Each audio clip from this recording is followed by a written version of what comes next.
ব্যারাকপুর পৌরসভার বেশ কিছু এলাকায় দীর্ঘদিন ধরেই বৃষ্টি হলেই জল জমার সমস্যা। এই সমস্যার সমাধান করতে বৃহস্পতিবার ব্যারাকপুর অঞ্চলের বিভিন্ন জায়গা সহ নীলগঞ্জ খাল ঘুরে দেখলেন ব্যারাকপুরের সাংসদ তথা বিধানসভার পরিষদীয় সচিব পার্থ ভৌমিক, কেএমডিএ ও পিডব্লিউডি সহ ব্যারাকপুর পৌরসভার প্রতিনিধিরা। এছাড়াও বহুদিনের প্রকল্প ব্যারাকপুর বারাসাত রোডের সম্প্রসারণের ক্ষেত্রে ইলেকট্রিক পোস্টগুলো সরানোর কাজের গতি প্রকৃতি ঘুরে দেখেন এই প্রতিনিধি দল। সমস্যা মেনলি হচ্ছে যে ব্যারাকপুরের যে জল জমে যাওয়া বর্ষার সময়, সেটা কি করে বহুদিনের সমস্যা, সেই সমস্যাটাকে কি করে সলভ করা যায় তার জন্য পিডব্লিউডি, কেএমডিএ এবং সমস্ত তারা প্রত্যেকে হাইওয়ে ডেভেলপমেন্ট কর্পোরেশন সবাইকে নিয়ে পুরো সার্ভে করলেন এবং কি করে ইমিডিয়েটলি সেই ড্রেনেজ সিস্টেমটাকে ঠিক করা যায় সেটার উপরে উনি আজকে সার্ভে করলেন সবাইকে নিয়ে, এবং খুব তাড়াতাড়ি হয়তো সেই সমস্যার সমাধান হবে।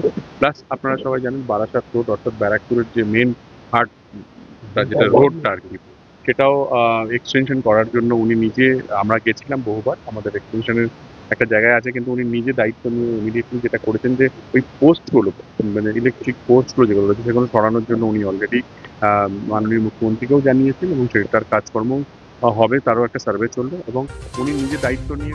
এদিন প্রতিনিধি দলের তরফে ব্যারাকপুরের বারাণসী ঘাট, যা রানী রাসমণি ঘাটের নামে পরিচিত, সেই ঘাটের সৌন্দর্যায়ন করে ঘাটটিকে নতুন রূপে সাজানো এবং সন্ধ্যা আরতির ব্যবস্থা করার জন্য সরকারিভাবে উদ্যোগ গ্রহণ করার কথা জানানো হয়।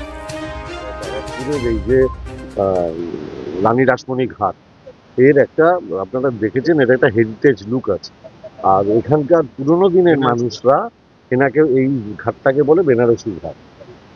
এর আধুনিক নামকরণ হচ্ছে রানী রাসমণি ঘাট, কিন্তু এটার পুরনো যারা মানুষ, বয়স্ক মানুষ, তারা এটাকে বলে বেনারসি ঘাট। এর একটা হেরিটেজ লুক আছে। এখানে অলরেডি একটা ক্রিমেটেরিয়াম আছে, দ্বিতীয় ক্রিমেটেরিয়ামের কাজ ববি হাকিমের নেতৃত্বে এখানে ব্যারাকপুরে হচ্ছে। এই এলাকাটার একটা সৌন্দর্যায়ন, বিউটিফিকেশন, মানুষ যাতে এসে শান্তিতে বসতে পারে, কারণ একটা দুঃখ নিয়ে আসে তো তাদের একটা বসার জায়গা।